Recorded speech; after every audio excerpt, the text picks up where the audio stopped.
Excellent. Hello, everyone. My name is Allison Daigle, and I'm joined this evening with my colleagues Pam McKillop, Katie Casavan, and Penny Anderson. I would like to thank you all for joining us this evening. The Autism Alliance welcomes you back to the Summer Parent Series guest speaker, Kayleen Harvey. Kayleen is a certified speech pathologist. She has her bachelor's degree in French linguistics and received her master's in speech language pathology from SUNY Plattsburgh. She is the clinical director of Boston Speech and OT Specialists.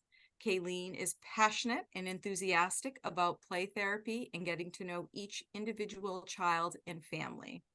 Outside of working with children, Kayleen loves fostering animals and singing. Tonight's our third and final session, and it will be creating your child's unique profile, the sensory motor profile. Kayleen will focus on understanding your child's unique sensory profile. We'll look at the eight senses and work to understand how each child processes them. Does your child seek out or avoid certain inputs? Are they overreactive or underreactive? We'll discuss how to use sensory input to help them achieve optimal levels of arousal for learning and engagement. This program is scheduled from 6:30 to 7:30. And with that being said, I hope that you enjoy the evening, and I will now turn it over to Kayleen. Thanks for that awesome intro, Allison. Let me pull up my slides to share with everyone here, and we will get started. Yay, there it is. Okay. Welcome, everyone, to the third and final night of the summer speaker series. I can't believe the summer's already over. It flew by. So our previous talks this summer, we focused on understanding the child receiving services as a whole. This is for caregivers, teachers, service providers to understand each child's unique abilities and needs. We focused on functional developmental levels, which is the child's skills and needs developmentally. We focused our second talk on comfort zone activities, which are ways that children may disengage and activities that we can join them in to increase engagement. And part 3 is actually my personal favorite. I saved for last, is all about sensory motor profiles. So if you do have a child on the spectrum or a child who receives services, particularly occupational therapy, you may have heard more about this. I'm not an occupational therapist. I'm a speech language pathologist, but I have specialized training as a play project consultant, which focuses on understanding the child as a whole for children with autism and the services. And so we specialize specifically in understanding sensory needs. And I also am the clinical director of Boston Speech and OT Specialists. So I work very closely on an interdisciplinary team with occupational therapists who have helped contribute to this presentation as well.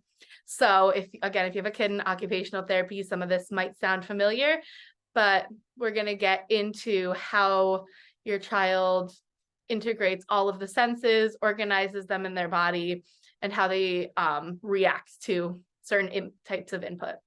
So Allison already told you I am from New York. I went to SUNY Plattsburgh all the way in upstate. I have my master's in speech language pathology. I did my clinical fellowship year as the only speech pathologist in the entire country of St. Kitts and Nevis in the Caribbean. We do have a non-for-profit branch of our office there, the St. Kitts Spectrum Services Center. And then I came back, worked in Florida, and now I'm up here in Boston spreading the joys and fun of play therapy to all of our families up here. So play therapy is something I'm really passionate about. Sensory is something I'm really passionate about. And let's get into it.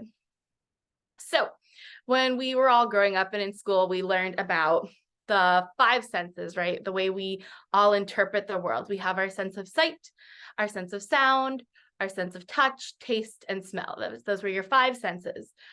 As we look at our kids here, we actually are going to see 8 senses. So there are 3 more new ones I'm going to throw at you. And the fancy names from also, we talk about the visual sense, which is the other word for sight, auditory for sound, tactile for touch, gustatory for taste, olfactory for smell. And then we're going to get into these bonus senses known as the proprioceptive sense, vestibular, and interoception.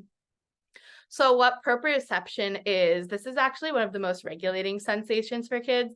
This is how we figure out where our body is in space. This is how we interpret pressure into our muscles and joints. It tells us how hard we need to push on something to move it, how much force we need to exert to lift something. It's what allows us to walk through dark spaces or walk with our eyes closed without falling over. So it's all about input on our muscles and joints. Then we get into the vestibular sense, which is housed in our inner ear, which is balance. Can we stand upright? Can we not fall over when our head changes position? Do we know if we're upside down or right side up or laying down? We get input to this sense by swinging or spinning or turning upside down. And then interoception is the sense that's more internal. We feel this internally. That's what tells us if I feel that rumble down in my tummy, my body feels that. It's aware enough to feel that to then send a signal to my brain and say, oh, hey, you're hungry. And then I can go get a snack. Or I feel that pressure down in my tummy that says, oh, hey, you need to use the bathroom. And so that's a sensation that some children with autism may have some needs, what they may not be aware of when they're hungry or when they need to use the bathroom. So now that we have kind of an idea of the 8 senses we're going to be talking about today, we're going to talk about how kids react differently to these senses, if they are seeking out some of these senses or avoiding them, if they're overreactive or underreactive to them. And so I want to talk about 3 different types of sensory profiles. And then within each of those sensory profiles, I'm going to go through each of these sensations and describe signs that you might be seeing, behaviors if your child is exhibiting might give you an idea of the type of sensory profile they have, and then some strategies of how to best support them with that. So that might sound a little confusing, but when we get into it, it'll make sense. So the first type of sensory profile that we're going to talk about is kids who are low threshold or hypersensitive to input. And when we're talking about this, I'm going to generalize, but we have a lot of kids who are often mixed. So when I say hypersensitive, they may be hypersensitive to some of these inputs, and they might be hyposensitive to other ones. We can have kids with mixed thresholds and mixed profiles. I want you to look at each sensation and see if that fits to your child specifically, and understand that they may be low threshold in some areas and high threshold in others. So a low threshold or hypersensitive sensory profile are the kids who are sensory sensitive. They over-respond to sensations or input, or they may even become avoidant to them. They kind of get over threshold quickly and may become overstimulated. It will take less intensity, less frequency, and less input to register in their bodies than it would for others. So I think of these kids as little tiny teacups, and when you put sensory input into them with touch or bright lights or noises, they fill up really quickly. They meet their limit really quickly, and it's very easy for them to overflow if there's too much input put in. A lot of this I got from the OT Butterfly, which is a really great blog and has some really great parent resources on this as well. So if you want any more information on these sensory profiles later on, that's a really great blog to check out, run by an occupational therapist.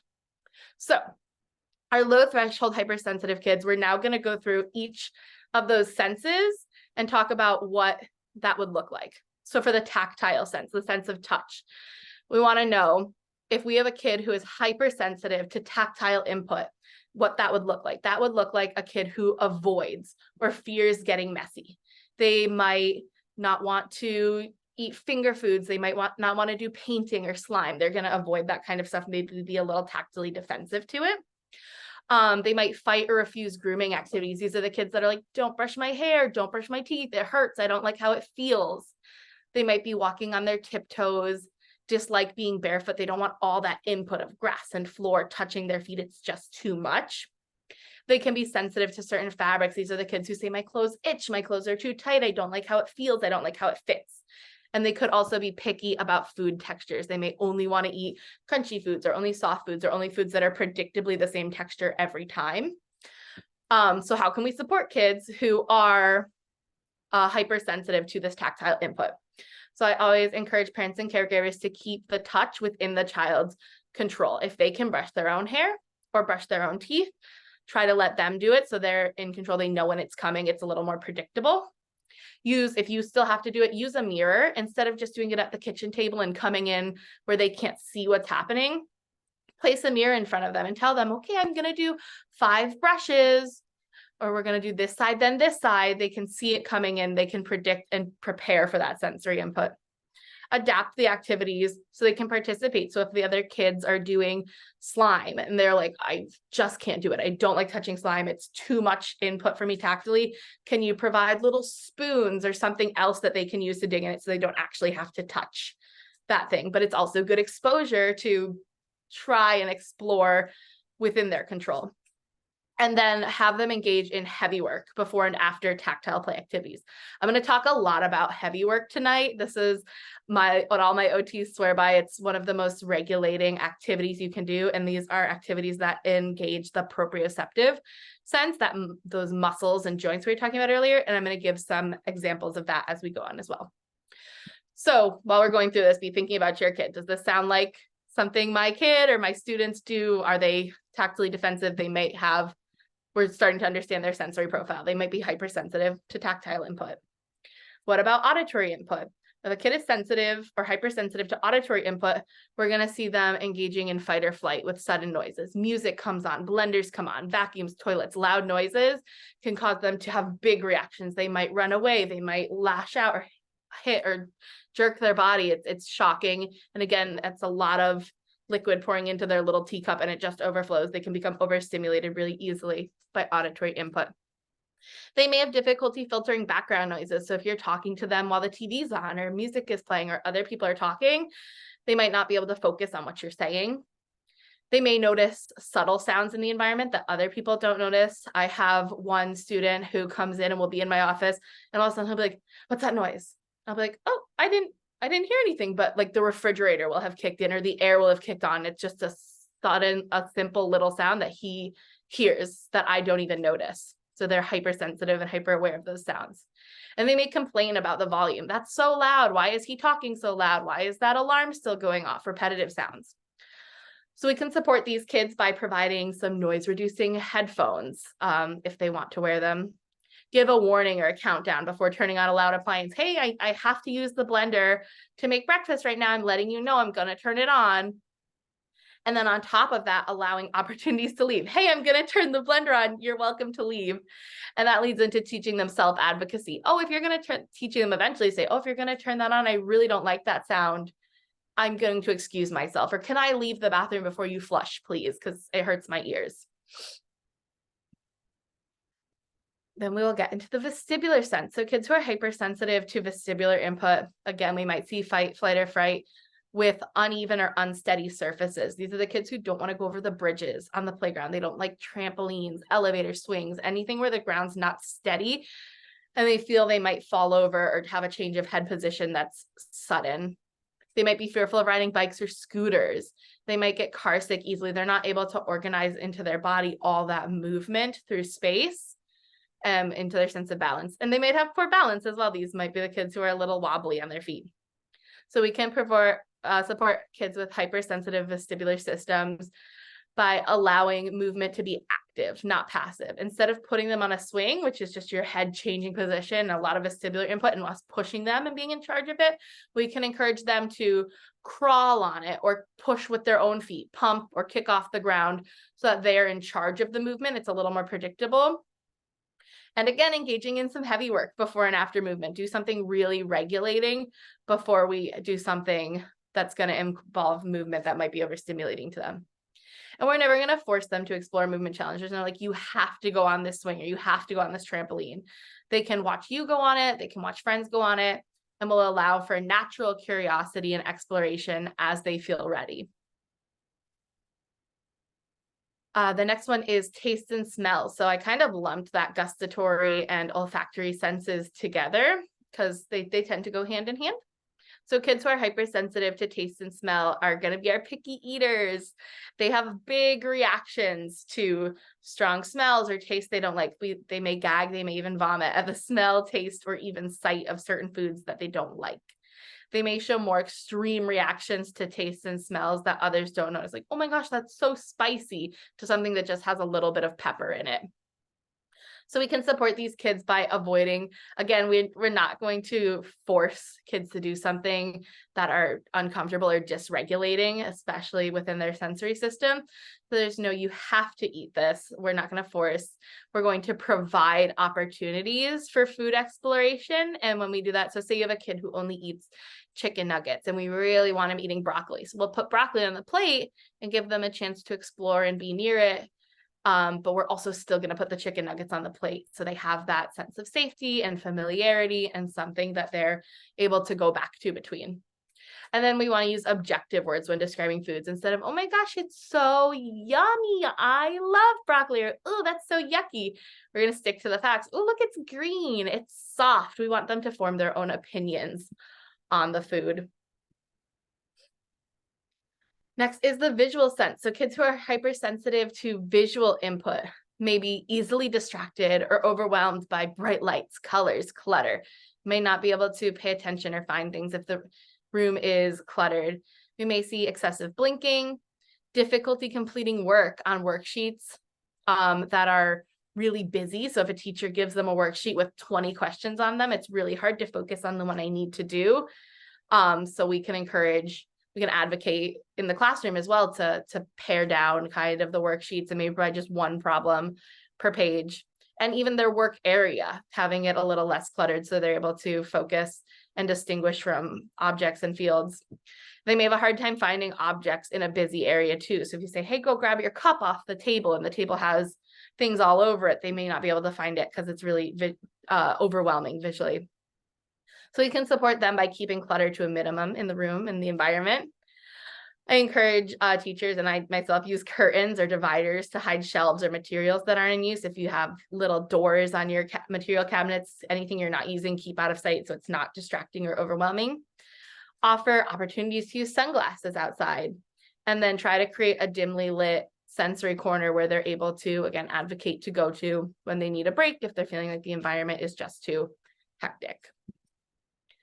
So that is all the senses for kids who are, oops, I put the wrong there, for kids who are low threshold hypersensitive.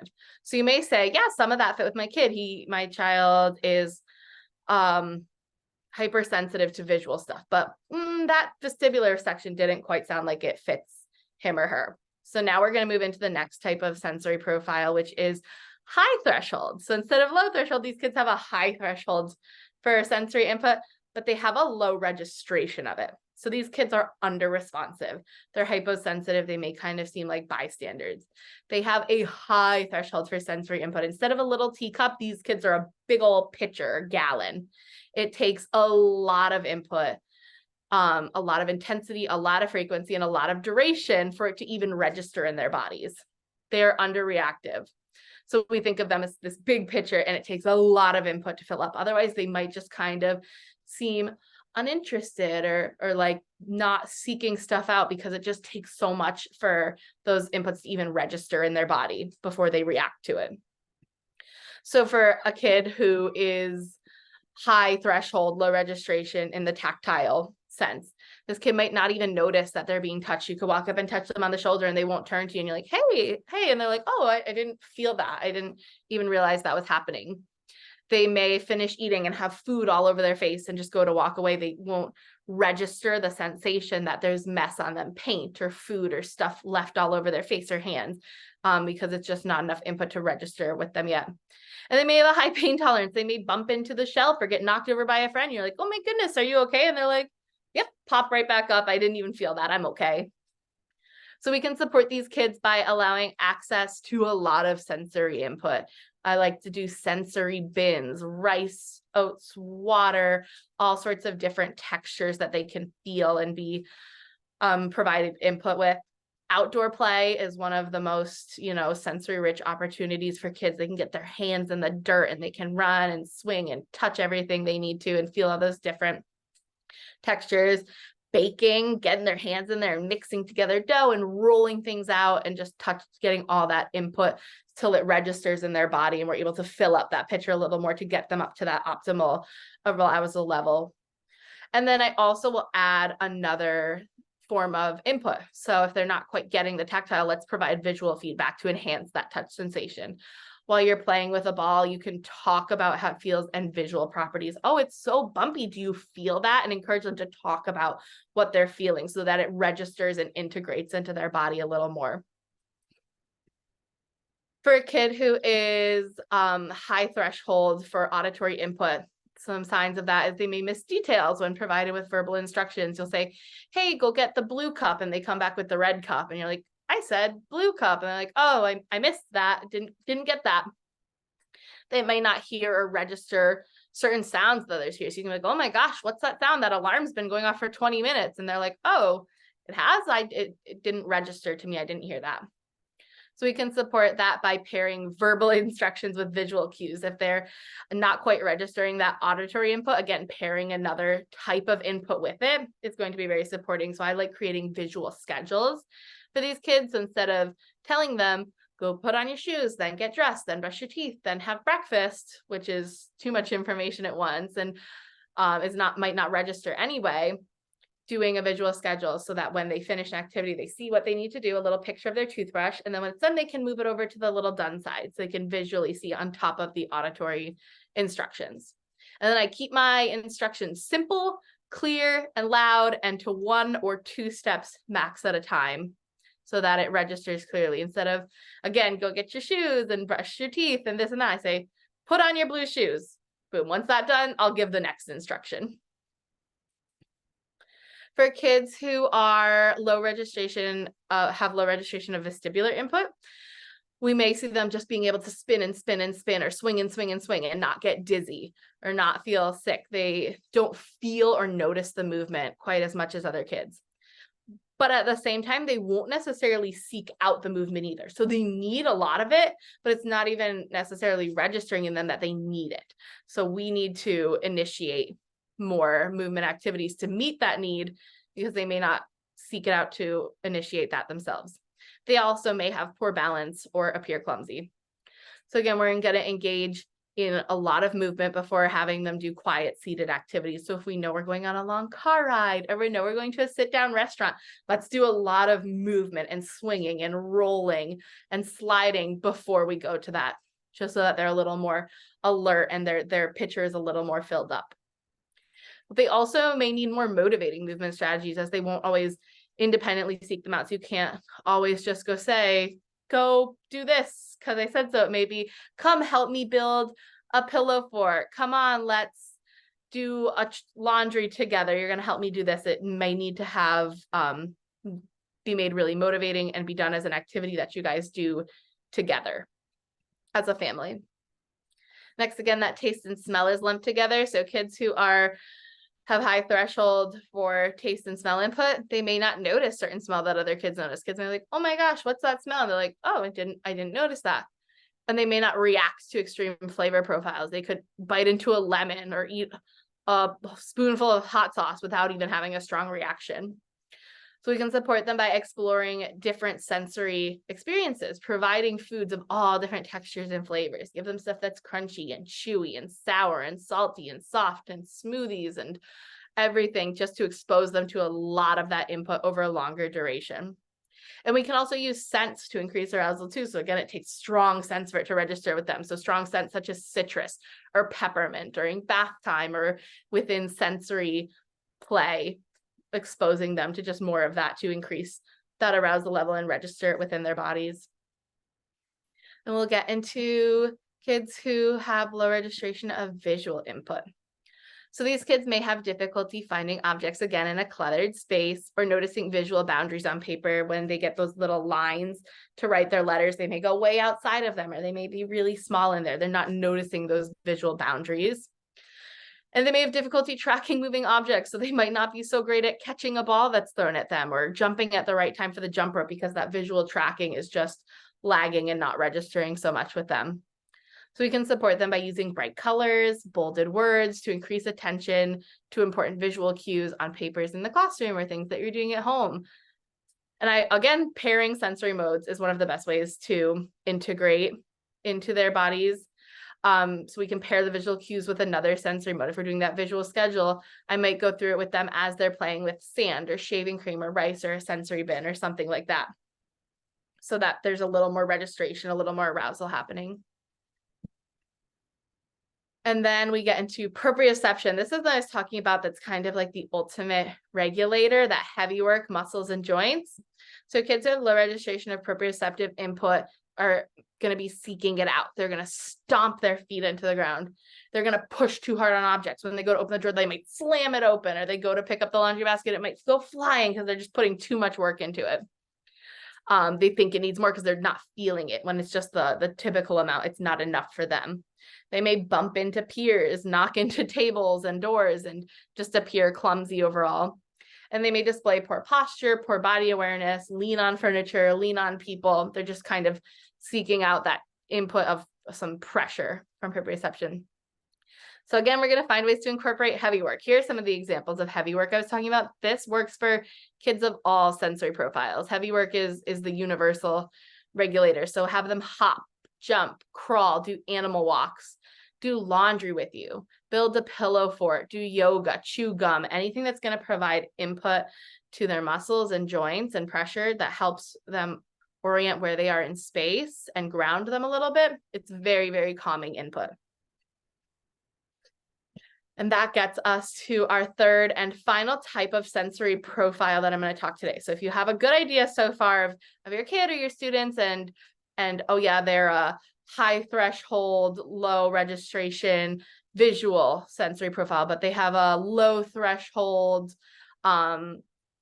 tactile, they're kind of tactily defensive, but oh, I still don't quite know, I haven't heard something that quite fits them with another sense. Maybe they might be a high threshold craver or seeker. So these kids are under responsive and hyposensitive, just like the other high threshold, low registration kids. They are underreactive to input. And again, it takes high intensity, high frequency, lots of duration of input to register in their body. And they basically have a pitcher too. They have a big giant pitcher, but these kids, their pitcher has a hole in it and they just can't get enough. And they realize it's registering and that they're not getting enough. So they want it more and more and more.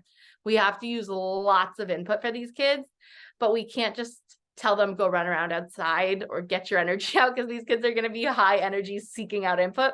We have to do goal-oriented, structured play with them, because if they're just going and getting the input outside by themselves, it's working a little bit, but it's all pouring out the bottom. By making it goal-oriented and structured and engaging, it's going to register more in their body, and that regulation is hopefully going to last a little bit longer throughout the day. So these kids, if we look at the tactile sense, a kid might be a high threshold craver seeker if they have a strong need to touch others or objects around. These kids are reaching out, touching everything, grabbing everything. They want that input.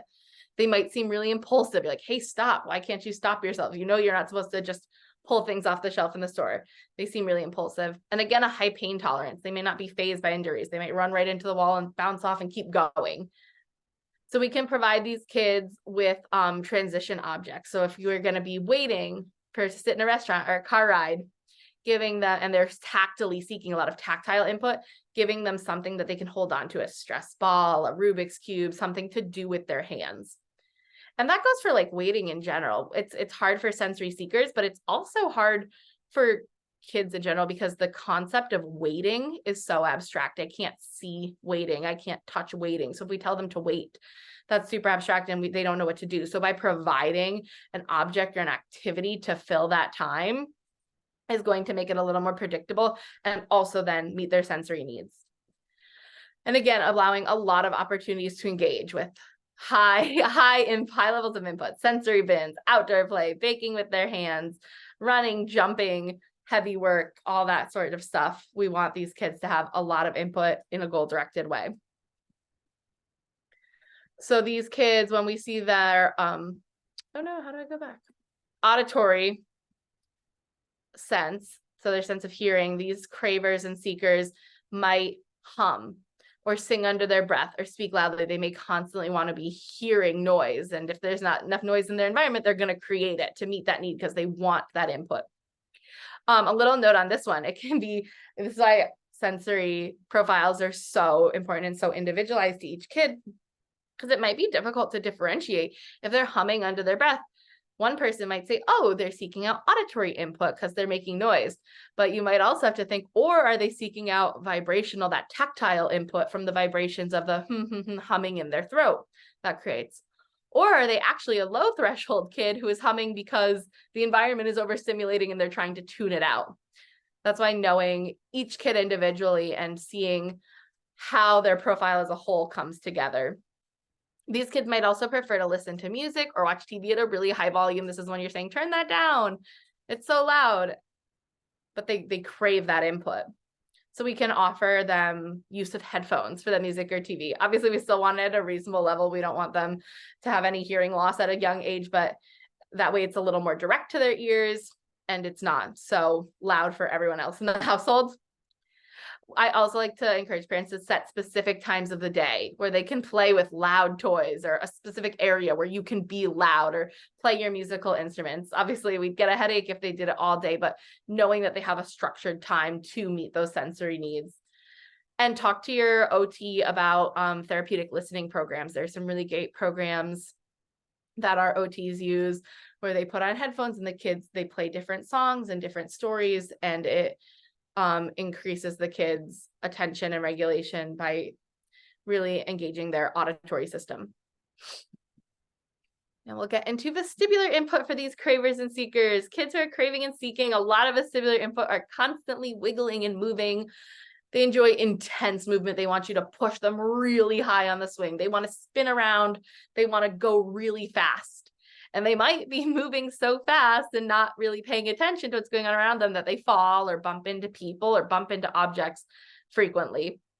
So we can support them by finding ways to integrate movement for functional activities. So they're seeking a lot of movement, but it's time for dinner. We're going to do animal walks all around the house to get to the dinner table. Or we're going to do a log roll on our way to pick up laundry. Remember, with these kids, we really want our activities to be functional and goal-directed. So by integrating those into daily routines is going to integrate with them a little better. So, and we want to engage in movement before quieter seated activities. So again, before a car ride, before going to a restaurant, give them opportunities to swing and spin and get some movement out. For taste and smell, our cravers and seekers love big flavors and textures. They want their food salty and sour and crunchy and spicy. And they may often smell non-food objects. We might see them just sniffing things in the environment, pencils, shoes, clothes, anything they find. They want input. So we can explore different sensory experiences by providing foods of all different textures and flavors, crunchy, chewy, providing a lot of those throughout the day and even within one meal. And then at school time, we can provide like smelly pencils or scratch and sniff stickers as motivation, because it's just another level of input for something they're already doing. So when they're doing writing, if they have a smelly pencil, they can just take a sniff, get that input in a way that's really not distracting to the rest of the class, and still they're able to meet their needs. For the visual, kids who are visually seeking out a lot of input, they like to look at objects that are spinning and moving, ceiling fans, car wheels, anything that's moving by is like mesmerizing. They may enjoy looking at flickering lights or brightly colored objects. So let's make things that are visually stimulating to them. Again, this is very goal directed. Let's work together to make sensory bottles. You can put in beads that you like. You can put in glitter that you like. Let's make it together. And then you can use it when you're feeling like you need to see something. You can turn it upside down and watch the glitter fall. Provide structured goals to look and find objects in a room or a sensory bin. So games like I Spy or Spot It, or like what are the look and find books where the pages are all crazy and you have to find the couple of things. Those are structured goals they can do that gives them a lot of visual input. And adapt worksheets for teachers, or adapt the environment when they're distracted during homework. For proprioceptive input, this is, again, the ultimate regulator. So when kids are craving and seeking, this is usually the number one that I see kids really wanting input of, is proprioceptive input. So this is when we see them stomping their feet or pushing hard against objects or squeezing on people. They may bump into peers and objects. They really enjoy crashing, jumping off of swings, falling onto bean bags. They want to push, pull, climb, squeeze, carry heavy objects, just any input into their muscles and joints. They may also enjoy chewing or sucking on objects, mouthing things to get that input of that jaw is a joint too. So when you get that chewing down on something chewy, it's that same kind of input. So again, heavy work. Heavy work is universally regulating. Can we hop, jump, crawl, animal walk, do anything like that? It is the most common input. So those are the three main sensory profiles that we see for kids. And again, most kids are going to be mixed somewhere between those three. I just wanted to give you an idea of what visual sensory seeking looks like, or visual sensory avoidance looks like, and then ways to support your child based on those wants and needs. So this is just another little visual I found online. And so we can try to see from the behavior what then determine the sensory system. So often if parents come be like, oh my gosh, my kid is doing this and I don't know why. And I'll say, well, I'll try doing it. If my kid is constantly pushing off the wall, well, let's push off the wall. What does that feel like? What are they getting from that? And then we understand the meaning behind what they're doing. All behavior is a form of communication. Kids don't just do things just to do them. They're doing things for a reason, whether it's for sensory regulation, whether it's to communicate something. We just need to kind of figure out what they're communicating by doing that, what the need is, and then how we can support them. So like my kid enjoys loud music. This one over here, bright lights and other sensory stimuli that seems way too loud or way too bright for most other people. If parent comes in and tells me that, it goes, okay, they're a high threshold craver/seeker for auditory and visual stimuli. How can I now incorporate that into my therapy sessions? What kind of visually stimulating activities can I do with them, or auditorily stimulating activities can I do with them? I'm going to bring in songs. I'm going to bring in bubbles. I'm going to bring in those kinds of things that I know are motivating to them. So that's kind of how understanding the child's profile comes into therapy. And then we can train the parents through that to carry that over to the household as well. Any questions so far on the different types of sensory profiles before I move on to the next section, or any questions about your child specifically? You can type in the chat or unmute yourself. This is more than welcome to be super interactive and personalized if you have any questions. Otherwise, oh, yeah, chat. I love stuff. Thanks, Taylor. I found it on the Google. All right. Then we will move on to some different aspects of developmental hierarchies of how we work through these sensory profiles. And again, the whole point of Play Project is meeting the child where they're at. So we say, where are they at now? And how can we move up through these things, especially within their sensory profile? So like postural control for functions. These are ways that the child can sequence purposeful gestures and actions to obtain desires. So before, you'll see all the way at the bottom, like problem solving steps with their body. People are like, oh no, my kid can't do this. Let's work on that. And I say, well, let's go back to what they can do. If they're still at step 1 or 2 here, we're not going to move up to step 6 yet. So Sarah said, my baby runs into walls. He loves it. He also crawls on concrete. I feel like he's the hyposensory. He seeks input. So he is, seeking out input. So he might be a craver/seeker, jumping. Yeah. So he runs into the walls. What kind of input are we getting from that? That's that proprioceptive. We're finding out where our body is in space. We're getting a lot of pressure against our muscles and joints. So how can we take that, which might be a little dangerous, and turn it into something engaging that we can do together that still meets that need? Can you give him really tight hugs? Or can we pick him up and do airplane and toss onto a bean bag so he gets that same input, but now we're doing it together? A squeeze vest. Yep, those squeeze vests. Oh, tight hugs. Yep. So that proprioceptive input is the most regulating. When I see a kid who's a craver, a seeker, that's usually the number one input they're craving and seeking: tight spaces, tight hugs, squeezes. And he needs a lot of that. So he might be one of those kids with a really big pitcher. And because he's seeking it out and doing it, he probably has the hole in the bottom. So try taking, yep, those two words, proprioceptive and vestibular, are really big. Sorry, I hope everyone can see the chat. I'm reacting to what Sarah's typing about her son. So yeah, proprioceptive and vestibular sound like big, important parts for him. So yeah, I'll go over, she asked me to define them again. So proprioception is the way our body integrates the feeling of in our joints and our muscles. So it tells us where we are in space. It's what allows us to walk through dark spaces or walk with our eyes closed without falling over. It's how we feel squeezes. It's how we know how hard to push a door to open it, how much pressure to put into lifting something up, so we don't throw it over our head, but we also don't fail at lifting it. It's knowing the amount of input we need to put into our muscles and joints.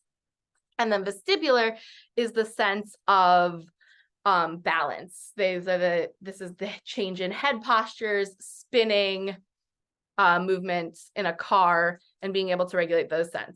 So it sounds like a lot of his seeking is proprioceptive. That's the kids who seek proprioceptive want to do a lot of squeezing, want to do a lot of pressure on their bodies. He might like crashing. And so doing those activities in a goal-oriented way, that's like, all right, we're going to do animal crawls. Our mommy's going to hold up your feet and you're going to wheelbarrow crawl over to the dinner table, or we're going to roll you up tight like a burrito and then roll out to go brush our teeth. We have in our house a trampoline, a swing, and goes outside a lot. Yeah, these kids need a lot of input. That's so great that you're able to provide that kind of stuff in your house.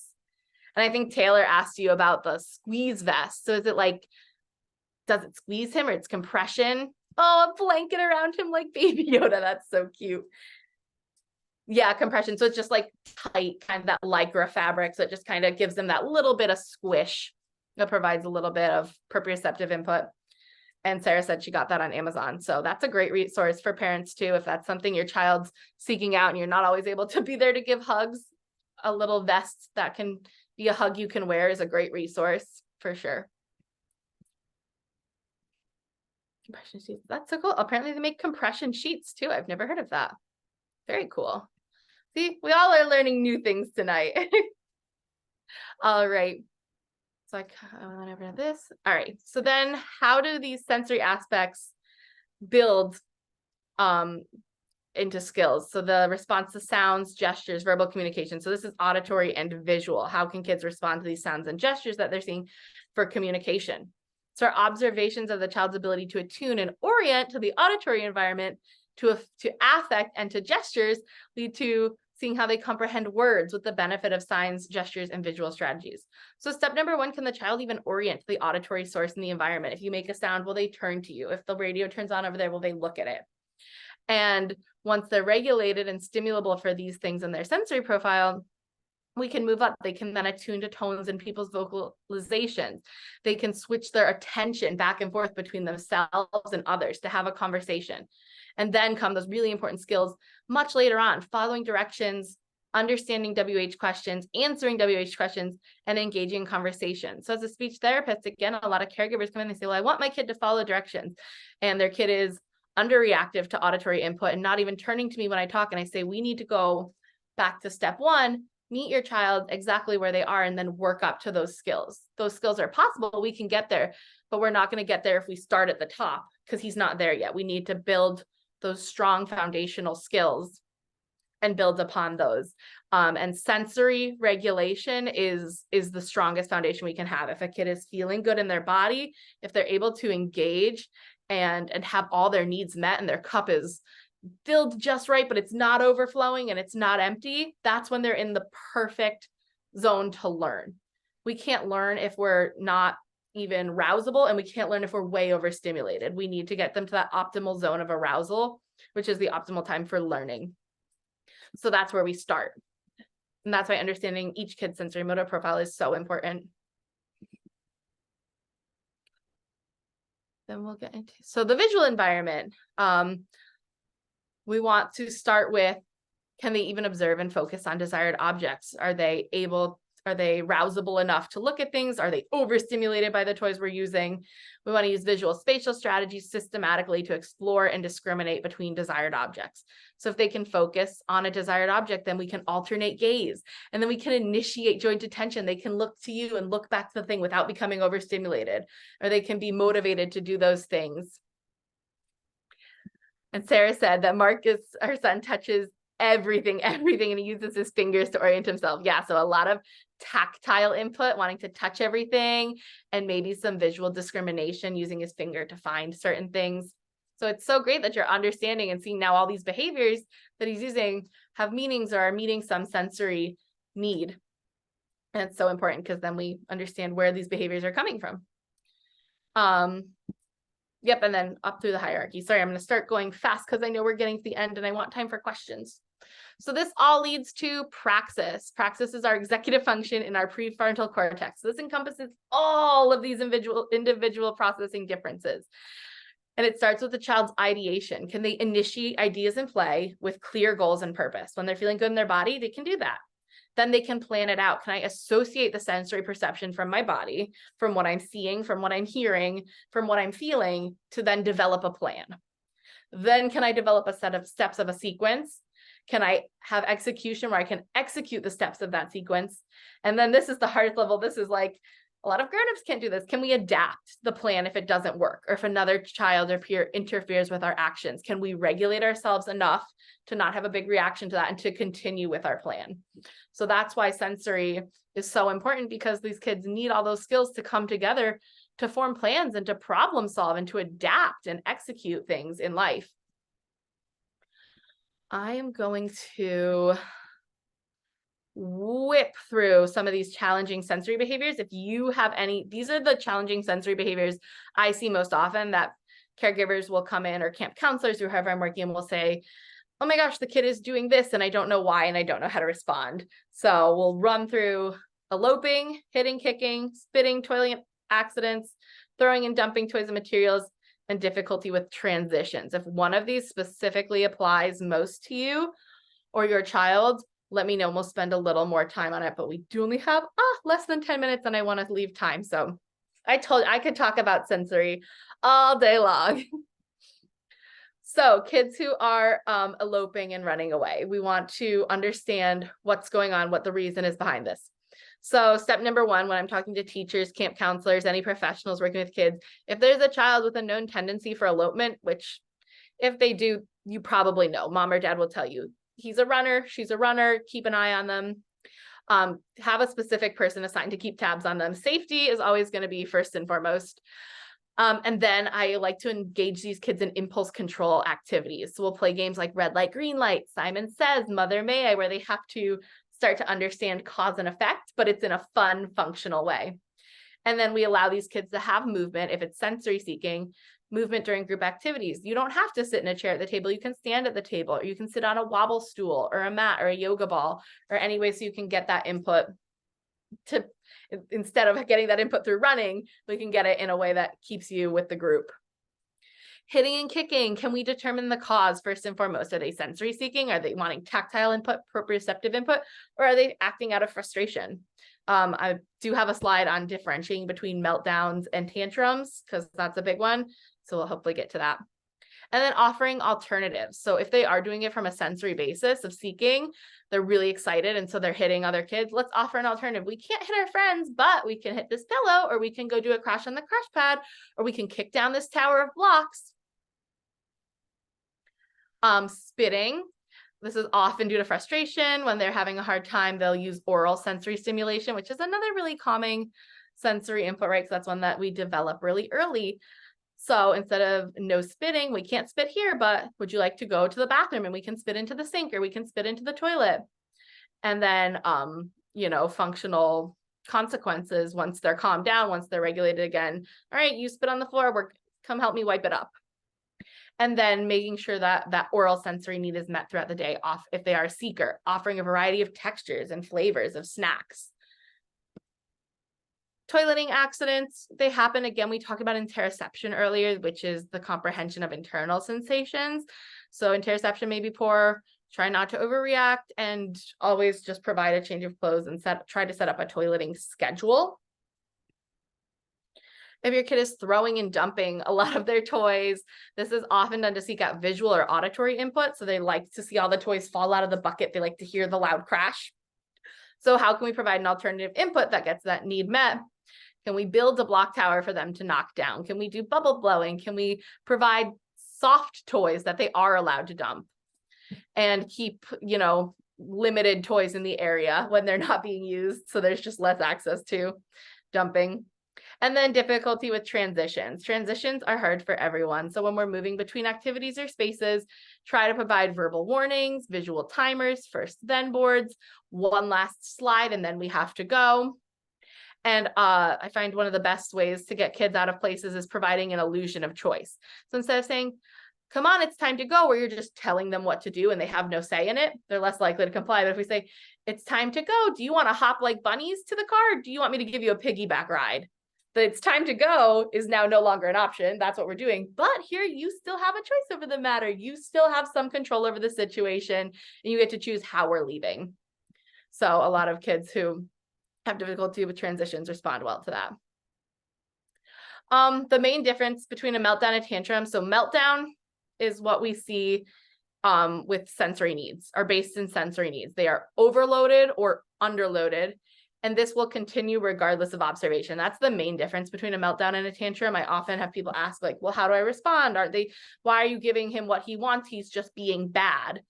And it's kind of understanding, like, well, is he giving me a hard time, or is he having a hard time right now? And sometimes it's difficult to discern, but if we keep track of what happened right prior, before he started crying or before he started hitting, did a loud noise occur? Was a need not met? Did he try to communicate something with me that I didn't understand? And then will this crying continue regardless of my observing? If I walked away, would this child keep crying and having a hard time? Whereas in a tantrum, it's goal oriented. They're trying to get something and will stop without an audience.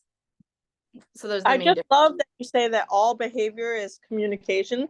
It sounds like you read Ross Greene, because I think so many times strangers with neurotypical kids look at me and they're like, oh my God, she's so permissive. It's not permissive, it's accommodating the child's needs. 100%, 100%. I've had it happen so many times where we do therapy in an open play gym, which is like, I don't know if you're familiar with, like, We Rock the Spectrum, which is a sensory friendly gym in Wellesley. That's where our office is located. And so I'll see some of my kids up in the gym, and there will be other kids playing there, and I'll get dirty looks or whatever when the kids are acting up. But I'm like, this is their space. And it has to start with regulation. If they're acting out due to dysregulation, I can't reprimand them or teach them anything new if they're not in a state to learn at that point in time. If they are in fight or flight, if their brain is in amygdala, they cannot process me saying, now, you can't do this or this. I'm just trying to, like, regulate my nervous system, lady. Like, I'm trying to calm down before you go teaching me a lesson. So that's why I'm going to get into how to react to a meltdown. I'm Sarah Harrison. Hi, I just want to say, it is so refreshing to hear from somebody who gets it, because I know autism diagnoses are on the rise, but there are so many people who don't get it. So this is fantastic. So thank you. I'm so glad. Yeah, it's so amazing how many things are, like, rooted in sensory, and how, yes, some people don't get it. And I supervise graduate students. I've even had graduate students, like, the kid is crying, and instead of telling him to, like, go sit in a corner, we get in the swing and we talk through it, and we swing and we sing songs. And she's like, well, why'd you let him get in the swing? He was being bad. And I was like, no, he was having a hard time. I can't teach him anything while he's having a hard time. Step one in every single one of my sessions, when my kids show up, evaluate, are they in a good headspace? What do I need to do to get them in a good headspace to learn and to grow? And that might take the first 10 minutes of my session, or it might be our whole hour or 2 hour session that we spend doing that. But that I can't do anything until that happens. So when a kid is having a meltdown, step one, ensure safety. Make sure if they're injuring people or injuring themselves that you're in a soft area, whatever you can do. And then I always encourage parents, staff, that first you need to check in with yourself. Are you triggered by this child's behavior? Are you coming from a place of, they're being bad, they're giving me a hard time, I'm embarrassed, I'm reacting? instead of I'm acting. Our main goal with meltdowns is to bring them back to calm. And I always tell them a dysregulated parent or a dysregulated grown-up cannot regulate a dysregulated child. So step one is to check in with yourself. Am I causing this behavior? Was it something I did that triggered this? Am I regulated enough to step in and help this child? And then when you say like, yes, I am, I'm ready to take this on, go in with no demands, no questions, no what's wrong, stop that.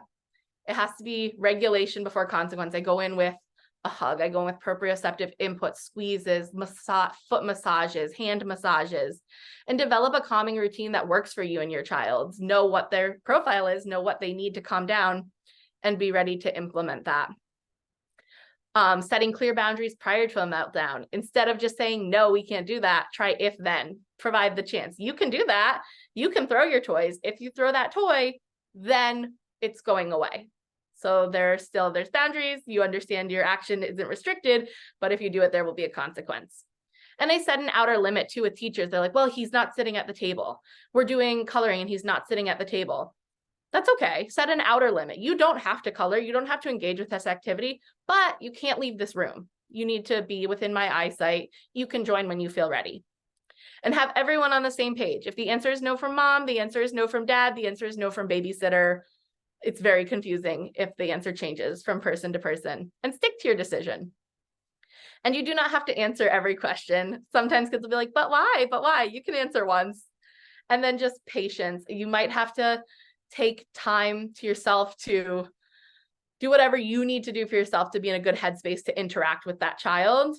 So I know how hard it is as a parent, especially of children with autism, to find that time to regulate. But if you can find 5 minutes to yoga, journal, watch The Bachelor with a glass of wine, do what you need to do to be in a good headspace to interact with that child. And then, of course, I'm a speech therapist, so I'm 100% into visual aids all the time.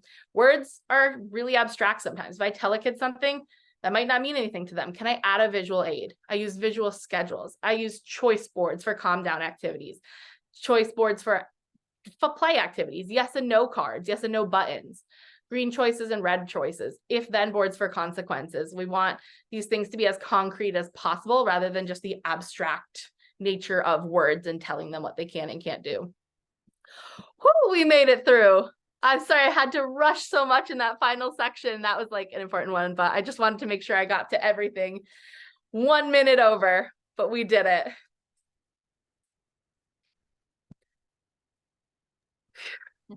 You did good. So that's sensory in a nutshell. That's understanding sensory profiles. It all combines with comfort zones and FDLs and just knowing your kid because you know your kid. But I think that's a big aspect, is the behavior component of people come into this looking at it as they're acting up, they're being bad, and we have to kind of understand the reasoning behind the behaviors, because 100% I was going to say 99% of the time, but 100% of the time there is a reason behind why someone's acting the way they're acting. Thank you so much, Kayleen. This was incredibly thoughtful presentation. All three have been amazing. So Thank you. we give you our gratitude. So does anybody have any final questions? If you think of any later, I put my email on the slides and my Instagram. Excellent. My inbox is open. Perfect. And Sarah will be in touch with you.